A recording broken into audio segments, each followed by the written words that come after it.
জয় মা। কৃপাং কুরু মহাদেবী সুতেষু প্রণতেষু চ চরণাশ্রয়দানেন কৃপামি নমস্তুতে। স্বামী পূর্ণাত্মানন্দ মহারাজের লেখা চিরন্তনী সারদা নামক গ্রন্থ থেকে আমাদের পাঠ চলছে মাতা ঠাকুরানী, স্বামী বিবেকানন্দ ও স্বামী ব্রহ্মানন্দের দৃষ্টিতে। স্বামীজি মা যে শুধু গুরুপত্নী নন, তিনি যে সাক্ষাৎ জগদ্দম্বা, এই ভাবটি তার সমস্ত গুরু ভাইদের মধ্যে ঢুকিয়ে দিতে চাইতেন।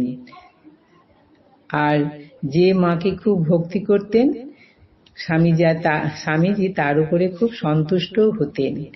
এমন ভাবেই পুথিকার অক্ষয় কুমার সেন মাকে কতখানি ভক্তি করেন সেইটি জানার জন্য স্বামী ব্রহ্মানন্দকে লিখছেন। বলি, অক্ষয় কুমার সেনকে স্বামীজি শাকচন্নী বলতেন, আদর করে শাকচন্নী বলেও ডাকতেন। ব্রহ্মানন্দকে লিখছেন, বলি শাকচুন্নির কোনো কথাই তো তোমরা লেখো না, সে গেল কোথা? মাকে ভক্তি করছে তেমনই কিনা, মাকে ভক্তি করছে তেমনই কিনা। বেলুর মঠে নিজস্ব জমি কেনা হলে শ্রীমাকে স্বামীজি মঠের নতুন জমিতে নিয়ে গেলেন।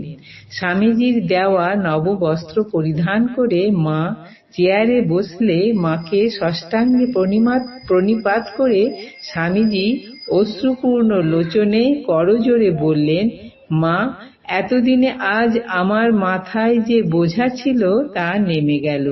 তোমাকে তোমার নিজের জমিতে এনে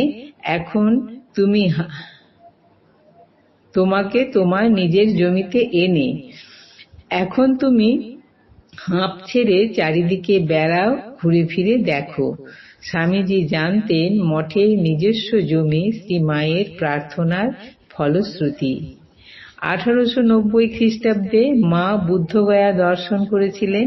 সেখানে সন্ন্যাসীদের মধ্যে ঐশ্বর্য ও সচ্ছলতা দেখে এবং সঙ্গে সঙ্গে তার ত্যাগী সন্তানদের অন্নবস্ত্র ও আশ্রয়ের অভাবের কথা স্মরণ করে শ্রী মায়ের মাতৃহৃদয় থেকে এক করুণ প্রার্থনা উৎসারিত হয়েছিল। শ্রীমা এ সম্পর্কে স্বয়ং বলেছেন, বোধগয়ার মঠ, তাদের অত সব জিনিসপত্র, কোনো অর্থের অভাব নেই, কষ্ট নেই, দেখে কাঁদতুম আর ঠাকুরকে বলতুম, ঠাকুর, আমার ছেলেরা থাকতে পায় না, খেতে পায় না, দুয়ারে দুয়ারে ঘুরে ঘুরে বেড়াচ্ছে, তাদের যদি অমন একটি থাকবার জায়গা হতো। তা ঠাকুরের ইচ্ছায় মঠটি হলো। আবার অন্যত্র বলেছেন, আহা, এর অর্থাৎ মঠের জন্য ঠাকুরের কাছে কত কেঁদেছি, প্রার্থনা করেছি, তারপর থেকে নরেন ধীরে ধীরে এইসব করলে। এসব থেকে বোঝা যায় কেন মঠের নতুন জমিতে শ্রীমাকে এনে স্বামীজি বলেছিলেন নিজের জমিতে। অবশ্য বেলুর মঠ শ্রী মায়ের আবাসস্থল না হলেও পূজা পর্ব উপলক্ষে সেখানে তিনি শুভাগমন করতেন। এই প্রসঙ্গে স্বামী অদ্ভুতানন্দের একটি উক্তি এখানে উল্লেখ করা যেতে পারে। মঠ হবার পরই স্বামীজি শ্রী শ্রী মাতা ঠাকুরানীর পদধূলি এনে স্থাপন করে। তা আজও বেলুর মঠে পূজা হয়। মা ঠাকুরুন যে কি, তা একমাত্র স্বামীজি বুঝেছিল। তিনি যে স্বয়ং লক্ষ্মী, তার কেউ বোঝেনি। শ্রীরামকৃষ্ণের তিরোধানের পর কাশীপুরের বাগানবাড়িতে যাতে মা অন্তত কিছুদিনে থাকতে পারেন, স্বামীজি সে চেষ্টা করেছিলেন। মা নিজেই বলেছেন, তাঁর অর্থাৎ শ্রীরামকৃষ্ণের যাবার পর নরেন এরা বললে, বাড়িটা 3 দিনও থাক, আমরা ভিক্ষা করে খাওয়াবো মাকে। সদ্য সদ্য মায়ের মনে কষ্ট। রামদত্ত এরা বললে, তোদের আর ভিক্ষে করে খাওয়াতে হবে না, বাড়ি চুকিয়ে দিলে। কাশীপুর থেকে বলরামবাবু শ্রী মাকে তার বাগবাজারের বাড়িতে নিয়ে আসেন। সেখানে কয়েকদিন থাকার পর শ্রীমা বৃন্দাবনে বছরখানেক বাস করেন। এর ব্যয়ভার বলরামবাবু প্রমুখ ভক্তগণ বহন করেছিলেন।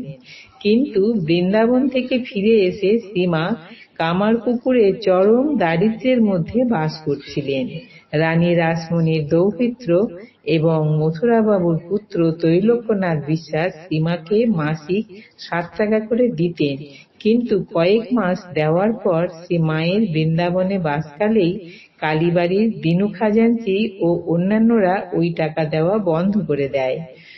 শ্রীরামকৃষ্ণের ভ্রাতুষ্পুত্র রামলালেরও এই ব্যাপারে প্ররোচনা ছিল। স্বামীজি ওই টাকা বন্ধ না করার জন্য খুব অনুরোধ করেছিলেন, কিন্তু কোনো ফল হয়নি। আজ এই পর্যন্তই। জননীং শারদাং দেবীং রামকৃষ্ণং জগদ্গুরুং পাদপদ্মে তয়ো শ্রিত্বা প্রণমামি মুহুর্মুহুঃ। জয় মা।